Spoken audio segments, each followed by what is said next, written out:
فلسطین وہ مقدس شہر جہاں پر ہم مسلمانوں کا قبلہ اول موجود ہے۔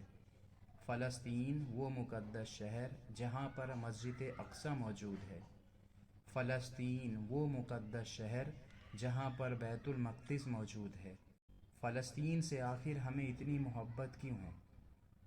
یہ فلسطین نبیوں کا مسکن اور سرزمین رہی ہے، اس لیے ہمیں فلسطین سے اتنی محبت ہے۔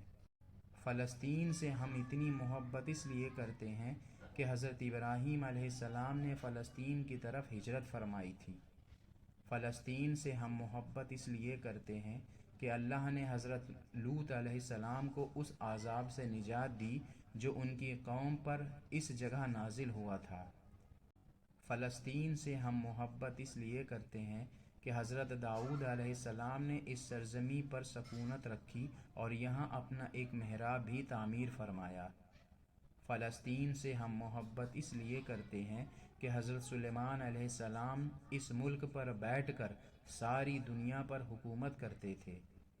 فلسطین سے ہم محبت اس لیے کرتے ہیں کہ قرآن میں چیٹی کا وہ مشہور قصہ جس میں ایک چیٹی نے باقی ساتھیوں سے کہا تھا، اے چیٹیوں اپنے بلوں میں گھس جاؤ، یہ قصہ یہیں فلسطین کے اسقلان شہر کی وادی میں پیش آیا تھا۔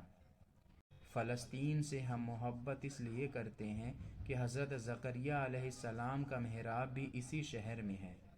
فلسطین سے ہم محبت اس لیے کرتے ہیں کہ حضرت موسیٰ علیہ السلام نے اس ملک کے بارے میں اپنے ساتھیوں سے کہا تھا، اس مقدس شہر میں داخل ہو جاؤ۔ انہوں نے اس شہر کو مقدس اس لیے کہا تھا کہ یہ شرک سے پاک اور نبیوں کی سرزمین ہے۔ اس شہر میں کئی معجزے ہوئے جن میں حضرت عیسیٰ علیہ السلام کی پیدائش کا معجزہ بھی شامل ہے۔ فلسطین سے ہم محبت اس لیے کرتے ہیں کہ حضرت عیسیٰ علیہ السلام کو جب ان کی قوم نے قتل کرنا چاہا تو اللہ نے انہیں اسی شہر سے آسماں پر اٹھا لیا تھا۔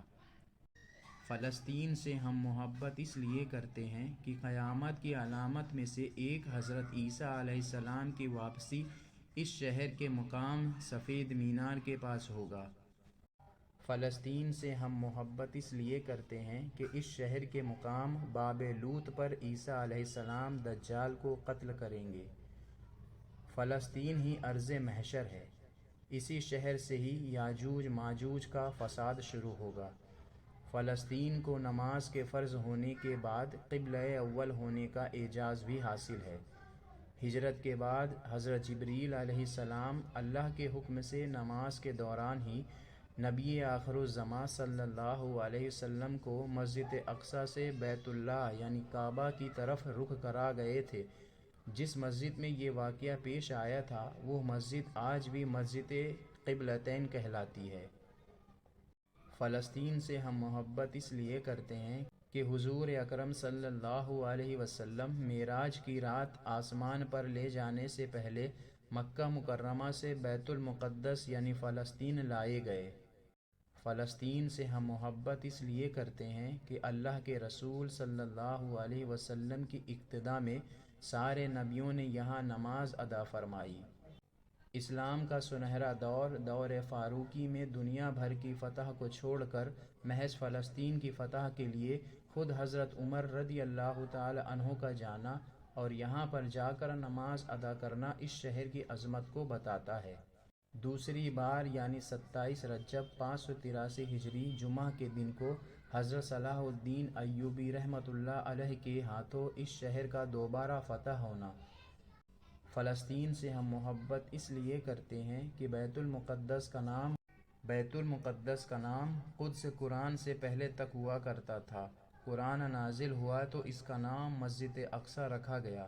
اس شہر کے حصول اور رومیوں کے جبر و ستم سے بچانے کے لیے 5000 سے زیادہ صحابہ اکرام نے جام شہادت نوش کیا اور شہادت کا باب آج تک بند نہیں ہوا، سلسلہ ابھی تک چل رہا ہے۔ یہ شہر اس طرح شہیدوں کا شہر ہے۔ فلسطین سے ہم محبت اس لیے کرتے ہیں کہ مسجد اقصی اور شام کی اہمیت حرمین کی طرح ہے۔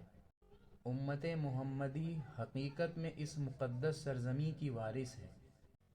فلسطین کی عظمت کا اندازہ اس بات سے بھی لگایا جا سکتا ہے کہ یہاں پر پڑھی جانے والی ہر نماز کا اجر 500 گنا بڑھا کر دیا جاتا ہے۔